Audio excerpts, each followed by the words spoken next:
এখানে আমি চাল ভিজিয়ে রেখেছিলাম, চাল 250 চাল হবে, তার সঙ্গে 50 গ্রাম, 50 গ্রামের থেকে একটু বেশি মুগের ডাল, আর 1 চামচ, চা চামচের 1 চামচ মেথি একসঙ্গে আমি ভিজিয়ে রেখেছিলাম।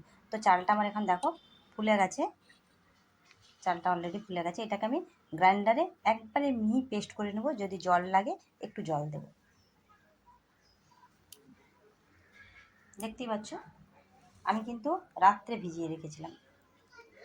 তো এটা কিন্তু না সকালে ব্রেকফাস্টে কিংবা রাত্রে ডিনারে খেতে খুব ভালো লাগবে। খুব সহজ উপায়ে এবং কম খরচে বানিয়ে দেখতে পারো। দেখো পাতলা একটা ব্যাটার বানিয়ে নিয়েছি। তো এটা কিন্তু আমার কমপ্লিট নয়, আমি আরও কিছু পেস্ট করব, চলো দেখতে থাকো। তো গ্রাইন্ডারের মধ্যে আমি কী দিয়ে দেবো, সুজি। এখানে সুজি দিয়েছি 250 থেকে একটু কম দেব, সুজিটা 250 থেকে একটু কম দেবো, 200 গ্রাম মতো সুজি দেব। তো এর মধ্যে দই দেব, এখানে 200 গ্রাম মতো সুজি দিয়ে দিয়েছি।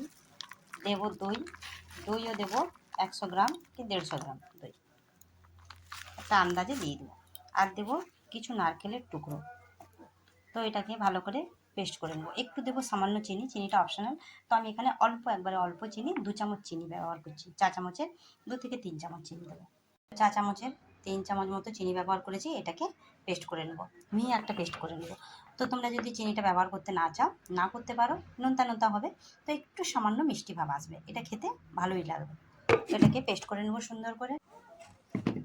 তো দেখো এটাও একটা পেস্ট বানিয়ে নিয়েছি, এটাকেও ঢেলে নেবো। দেখতে পেয়েছো এটাও একটা মিহি পেস্ট হয়েছে।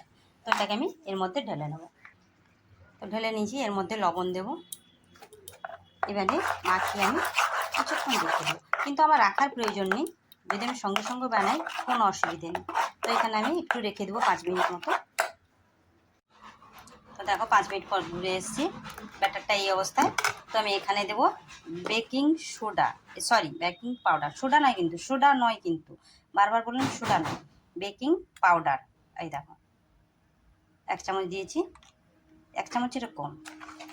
এটা ভালো করে ফেটিয়ে নেব।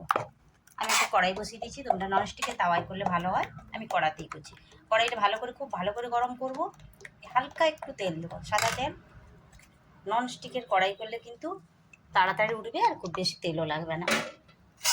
তো আমি কড়াইটাকে খুব ভালো করে গরম করে নেবো, করে নিয়েছি। এবার একটু সামান্য করতে, এবারে এটাকে যে ফেটিয়ে রাখছি এখানে 1 হাতা দিয়ে দেবো।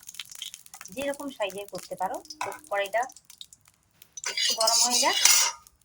তো কড়াইয়ের মধ্যে দিয়ে দিয়েছি, দেখো আমি 1 হাতা দিয়েছি, ছোটো করে বড় করতে পারো, কি সুন্দর উঠে গেছে। কিন্তু এটাই কিন্তু বেশি তেল দিলে উঠবে না, বারবার বলছি তেল বেশি দেবে না। এটা সুন্দর করে উঠে গেছে। এটা কিন্তু চায়ের সঙ্গে খেতে ভালো লাগবে, কিংবা একটু আলুর তরকারি দিয়ে খেতে ভালো লাগবে, সকালে ব্রেকফাস্টে কিংবা রাত্রে ডিনারে। সবসময় রুটি খেতে ইচ্ছে করে না, পরোটা লুচি খেতে ইচ্ছা করে না। এটা কম তেল মশলায়, মানে কম তেলে সুন্দর খাওয়া, গরম গরম খেতে ভালোই লাগবে। তো আমি দেখতে পাচ্ছ খুব বেশি তেল লাগলো না, সুন্দর উঠে গেল। এটা ননস্টিক তাওয়ায় যদি করো আরও সুন্দর হবে। তো এইভাবে প্রত্যেকটা আমি ভেজে নেব। দেখো আমি কড়াই হিট করে ঝুড়িতে রেখেছি। তো তেলটা বললাম না, তেলটা প্রথম চান্সে যে দিয়ে দেবে, আর কিন্তু তেল দেওয়ার কোনো প্রয়োজন নেই। একটা করার পর আবার কড়াইটা একটু ন্যাকড়া দিয়ে, পরিষ্কার ন্যাকড়া দিয়ে মুছে নেবে, আবার একটা করবে। তো এইভাবে করে নিও। দেখো আমি কিন্তু তেল দিইনি, সুন্দর উঠে যাবে। কিন্তু ননস্টিকের তাওয়ায় করলে সেটা তার কোনো ঝামেলাই হবে না। এমনিও যদি কড়াই করো না, প্রথমটা একটু তেল দেবে, এই দেখো নিচেটা, আর কিন্তু আমি তেল দিইনি, আপনা আপনি উঠে যাবে। একটু হিট কমিয়ে বাড়িয়ে, মানে প্রয়োজন মতো হিটটা একটু কমিয়ে দেবে, দিয়ে ওঠানোর সময় আবার হিট বাড়িয়ে দেবে, দেখবে সুন্দর হয়ে যাবে। তেল কিন্তু দেবে না। আর একটা করার পর, আবার বললাম, একটা করার পর গ্যাসটা আবার, মানে কড়াইটা আবার মুছে নেবে। তো এইভাবে করে দেখো ডিনারে এবং রাত্রে বিনা তেলে, মানে তেল খুব সামান্য দিয়েও একটা নাস্তা কিংবা ডিনার সুন্দর হবে। তো আজকের জন্য বাই, নেক্সট ভিডিও দেখা হবে।